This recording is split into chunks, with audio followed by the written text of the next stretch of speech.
আমাৰ দায়িত্ব হল চৰকাৰৰ দায়িত্ব হল যে আমাৰ বাইদেউসকলক আমাৰ মাসকলক অকণমান উদগনি জনোৱা অকণমান আগবঢ়াই দিয়া আৰু তাৰ কাৰণেই আমি অসমত মহিলা উদ্যমিতা আঁচনি আৰম্ভ কৰিছিলোঁ এই আঁচনিৰ উদ্দেশ্য কি এই আঁচনিৰ উদ্দেশ্য হল আমাৰ মহিলাসকলক কৰ্মমুখী কৰি আমি দুপে আগবঢ়াই লৈ যোৱা আজি আপোনালোকে দেখিব যে আপোনালোকে ফৰ্ম ফিল আপ কৰিলে আৰু প্ৰপত্ৰ পূৰণ কৰাৰ পিছত আমি সৰু ডাঙৰকৈ আপোনালোকক প্ৰশিক্ষণ দিলোঁ আজি আমি আপোনালোকক 10,000 টকাৰ চেক আমি দিম কিন্তু আপোনালোকে এবাৰৰ কাৰণেও নাভাবিব যে আমি 10,000 টকাতেই আপোনালোকৰ প্ৰতি থকা আমাৰ দায়িত্ব সামৰণি মাৰিম মোৰ স্পষ্ট কথা আমি আপোনালোকক প্ৰথম পৰ্যায়ত 10,000 টকা দিম দ্বিতীয় পৰ্যায়ত আমি আপোনালোকক 25,000 টকা দিম আৰু তৃতীয় পৰ্যায়ত আমি আপোনালোকক 50,000 টকাকৈ আমি আপোনালোকক আগবঢ়াম আমি কেনেকৈ পাম 25,000 টকা আমি কেনেকৈ পাম 50,000 টকা আমি কেনেকৈ পাম আজি আমি আপোনালোকক 10,000 টকা দিম আৰু 10,000 টকাটো লৈ আমি সকলোৱে এটা মোবাইল কিনি লম কোনে কোনে কিনিব মোবাইল কোনে কিনিব হাত ডাঙক মোবাইল আচ্ছা কোনে নিকিনে হাত ডাঙক এতিয়া আচ্ছা বুজিলো তাৰমানে আপোনালোকে বুজি পালে যে এই 10,000 টকাটো মোবাইল ফোনৰ কাৰণে নহয় মোৰ এটা মই অভিজ্ঞতা কম মই বিহালীত গৈছিলোঁ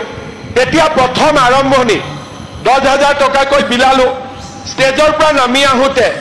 এগৰাকী মায়ে মোৰ লগত সেলফি উঠিলে ফোনটো বেয়া আছিলে ফটোটো নুঠে মই ক'লো খুৰী ফোনটো কেমেৰাটো ঠিক নহয় নেকি বোলে আজিয়ে বদলাই ল'ম টকা পালো নহয় তাৰমানে তেতিয়া মহিলাসকলে বুজা নাছিলে যে মহিলা উদ্যমিতাটো কি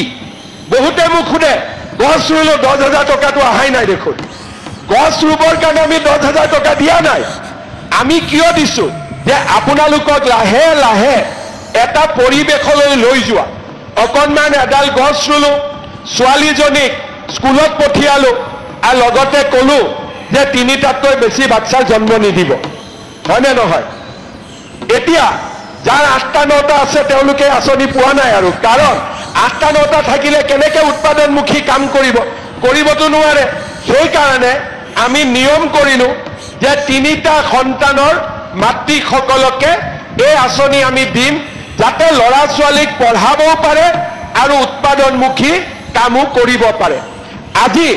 এই 3টা কথা হোৱাৰ পিছত আমি আপোনালোকক 10,000 টকাৰ চেক দিম এই 10,000 টকা আমি কেনেকৈ খৰচ কৰিম 3টা নিয়ম আছে আপোনালোকক মই এই কাৰণে কৈছোঁ যে অহা 6 মাহ 7 মাহত আমি আপোনালোকৰ ঘৰত আকৌ পৰীক্ষা কৰিম যে এই 10,000 টকাটো আমি কি কামত খৰচ কৰিলোঁ প্ৰথম আমাৰ এটা গ্ৰুপ আছে 10,000 টকাটো আমি যদি গ্ৰুপত জমা দিওঁ আমাৰ 1 লাখ টকা হ'ব আৰু 1 লাখ টকাটো যদি বেংকে দেখা পায় আমাক আৰু 1 লাখ টকা লোন দিব তাৰমানে আমি গ্ৰুপত টকাটো যদিও চেক আমি মহিলাৰ নামত দিম কিন্তু মহিলাসকলে ইচ্ছা কৰিলে 10,000 টকাটো আমি আমাৰ গ্ৰুপত জমা দিব পাৰোঁ আৰু গ্ৰুপৰ আমি ব্যৱসায় আগবঢ়াই লৈ যাব পাৰোঁ এইটো হ'ল 1 নম্বৰ কিছুমানে ক'ব যে নহয় আমাৰ গ্ৰুপৰ বহি বেলেগ